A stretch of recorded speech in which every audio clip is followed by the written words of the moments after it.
네, 이번 시간에는 한비자 관련된 지문을 해설해보는 시간을 갖도록 하겠습니다. 먼저 가글입니다.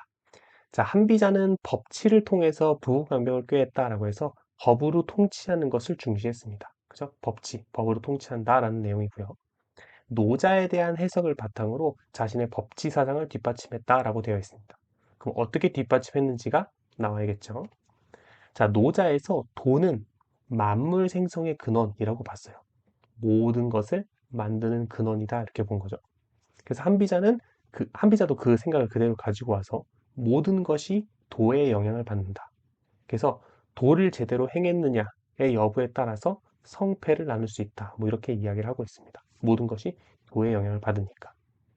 그리고 도의 특성을 뭐라고 했냐면 도는 항상성, 언제나 존재하지만 그 모습은 변한다라고 이야기했어요. 그래서 도가 상황에 따라서 유연하게 변화한다라고 이야기를 했고 그 도가 가변적이라서 통치술도 고정되어서는 안 된다라고 이야기를 했다라는 부분이 뒤에 서술되어 있습니다. 그래서 도가 가변적이다라고 본 거죠. 자, 그 다음에 도의 또 특성을 뭐로 봤냐면 개별 법칙의 통합으로 봤어요. 그러니까 특정 몇몇 사례들만 해당되는 게 아니라 다양한 사례들, 그죠? 모든 건들, 사물들의 내재되어 있는 다양한 법칙들을 포괄한 거예요. 그러니까 어떤 근본적인 거죠. 그게 도라고 봐서 그 도의 근거에서 법을 만들어야 된다라고 이야기하고 있어요. 근데 이건 왜요? 앞에서 했던 얘기랑 똑같아요. 도가 만물 생성의 근원이기 때문에 당연히 법도 그러니까 도가 법을 만들 때도 그 근원이 되겠죠. 그죠? 만물 생성의 근원이니까. 그죠? 그래서 도의 근거에서 법을 만들어야 된다. 도가 뭔데요? 라고 하면 다양한 사물들, 다양한 사건들의 그 법칙들 있죠? 그 법칙들을 모두 포괄한 근원적인 무언가다. 라고 이해해 주시면 좋습니다. 아시겠죠? 네, 그리고 나서 마지막 부분에 인간은 욕망을 필연적으로 가질 수밖에 없다. 그래서 욕망을 제어하기 위해서 법이 필요하다. 뭐 이런 내용을 언급하고 있습니다. 네, 그 다음 나글로 넘어와서 자, 유학자들은 도를 인간 삶의 올바른 길로 봤대요. 그죠?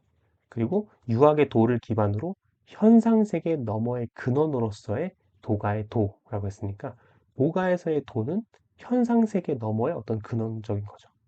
그죠? 요 두 개 차이점이 있고 자, 먼저 이제 송나라 이야기를 하고 있습니다. 자, 송나라에 왕안석이라고 하는 유학자가 있대요. 근데 그 왕안석은 뭐라고 했냐면 도를 기로 봤어요. 그러니까 도나 기나 왕안석에는 같은 개념인 거예요. 그래서 기가 현상 세계에 앞서 존재하는 거. 어떤 만물의 근원이 기이겠죠? 그죠?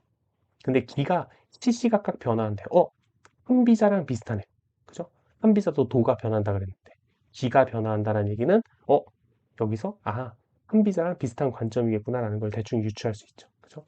그래서 기가 변화해서 현상 세계도 변화한다. 뭐 이렇게 돼 있습니다. 그죠?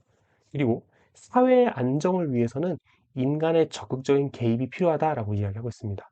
마치 법으로 통치하는 한비자랑 이것도 비슷한 느낌이죠. 그죠? 그래서 제도와 규범과 같은 적극적인 개입이 필요하다. 인간 사회를 안정시키기 위해서는 약간 이런 것들. 그죠?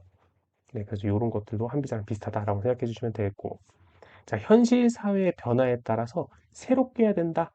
도가 가변적이니까 통치술도 변화해야 된다랑 비슷하죠. 그래서 이것도 한비자랑 비슷한 내용입니다. 그리고 유학이 실질적 수단으로, 그러니까 통치하는 통치술로서 실질적 수단으로 사용되어야 된다. 뭐 그런 내용들을 이야기하고 있고요. 자, 그 다음에 이제 송나라 지나고 나서 원나라입니다. 원나라 때는 도교가 유행했나 봐요. 근데 오징이라는 사람은 원나라 시기에 유행하는 이 도교에 대해서 주술적인 종교다라고 이야기했어요. 그죠? 그러니까 오징이라는 사람은 지금 도교를 싫어하는 거지. 그죠? 지금 자기가 살고 있는 이 원나라 시기에 유행하는 도교를 싫어해요. 그리고 나서 뭐라고 했냐면 오징은 노자의 가르침이 공자의 학문과 다르지 않다. 그러니까 지금 너희들이 믿고 있는 도교는 잘못된 거야. 원래 도교는 우리 유학과 같아라고 이야기한 거죠. 그죠? 그래서 도덕진경주라는 책을 만들어서 도와 유학의 이념을 관련 짓고 또 노자의 일부 내용을 바꾸고 구성 체계를 재편하고 이런 식으로 약간의 편집을 했어요. 그죠? 그래서 근데 이 오징이란 분은 어떻게 했냐면 도를 불변하는 도로 봤어요. 왕안석이랑 반대죠. 왕안석은 아까 도가 가변적, 기가 가변적이라고 얘기했는데 오징은 도가 불변한다라고 이야기했어요. 그죠? 어쨌든 그래서 도가 천지 만물을 생성한다라는 내용이 있고, 인의 예지가 도가 현실화된 거다. 그리고 사회 규범이나 사회 질서 같은 것도 도가 현실로 드러난 것이다. 뭐 이런 내용을 이야기하고 있습니다. 근데 여기서 제가 잠깐 그 부분, 이런 관점에서 그는 유학의 인의 예지가 도의 쇠퇴 때문에 나타난 것이다 라는 내용을 제가 언급을 드리면, 그러니까 노자는 인의 예지, 인간들이 서로 지켜야 되는 규범이라고 해놓은 것도 다 인위적인 걸로 봐요. 그래서 노자는 인위적인 걸 싫어하기 때문에 인의 예지가 왜 생겼냐라고 하면, 사람들이 도를 모르기 때문에 인위적인 무언가를 만든 것이다 라고 본 거죠. 그죠? 인의 예지가 사람들 사이에 어떤 예의나 규범 이런 것들이 도가 쇠퇴해서, 도는 뭐예요? 인위적이지 않은 거예요. 노자 입장에서. 그죠? 그래서 인위적이지 않은 그런 자연스러운 도가 사라졌기 때문에 사람들 간에 인위적인 무언가가 생겼다라고 본 거예요. 그 문장이 바로 이 문장입니다. 유학의 인의 예지가 도의 쇠퇴 때문에 나타난 것이다. 진정한 도가 쇠퇴해서 그 자리를 인위적인 인의 예지가 메웠다. 이렇게 본 거예요. 노자가. 아시겠죠? 그건 어쨌든 노자의 견해고, 지금 이 오징이란 사람은 인의 예지는 뭐래요? 도가 현실화해서 드러난 것이다. 자연스럽게 드러난 것이다 라고 본 거예요. 그리고 사회 질서나 사회 규범도 현실화, 자연스럽게 드러난 것이다 라고 본 거죠. 왕안석이랑 반대죠. 왕안석은 아까 뭐라 그랬어요? 인간이 인위적으로, 적극적으로 개입해야 된다라고 이야기했죠. 근데 오징은 뭐라고 했어요? 사회 규범과 사회 질서 체계가 도가 현실화된 것이다. 약간 이렇게 일어난 것이다 라고 본 거죠. 반대되는 입장인 거 이해되시겠죠? 자, 그 다음에 마지막인가? 네. 이제 명나라 시기에 이제 설해라는 분이 나오는데, 이분은 공자가 존중했던 스승이 노자다 해서 그 유학과 도가를 약간 결합해서 설명합니다. 그래서 노자의 도를 인간 본성과 그것의 천명으로, 그것의 근거인 천명. 천명이라는 건 뭐 하늘의 뭐 부름, 하늘의 명 이렇게 생각하시면 돼요. 그래서 그러니까 하늘이 준 나의 뭐 사명 이렇게 생각하시면 되죠. 그래서 도덕 본성, 도덕적인 모습, 도덕 본성, 이 뭐 인의 예지 이런 거에 해당되겠죠. 도덕 본성과 덕을 지키는 것과 자신의 사명감을 다하는 것, 이런 것들을 도로 본 거죠. 본성과 천명의 이치를 탐구한다는 점에서 노자와 유학이 다르지 않다 이렇게 본 거예요. 그래서 노자는 아까 인의 예지 이런 거 비판했다고 그랬죠. 근데 그 비판한 게 뭐냐? 아까 노자가 인의 예지 비판했다고 그랬죠. 근데 그건 뭐라고, 설해는 그걸 뭐라고 해석했냐면, 여기 도를 인간 도덕 본성과 그것의 근거인 천명이라고 해석한다고 했죠.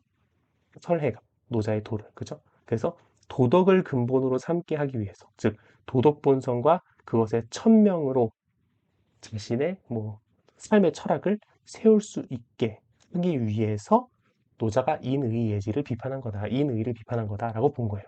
설해라는 사람이, 그죠? 이해되시죠? 네, 그래서 설해는 도를 뭐로 봤어요?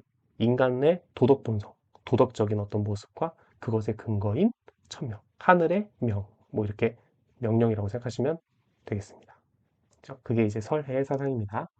그럼 다음 시간에 이 지문을 바탕으로 문제를 풀어볼 시간을 갖도록 하겠습니다.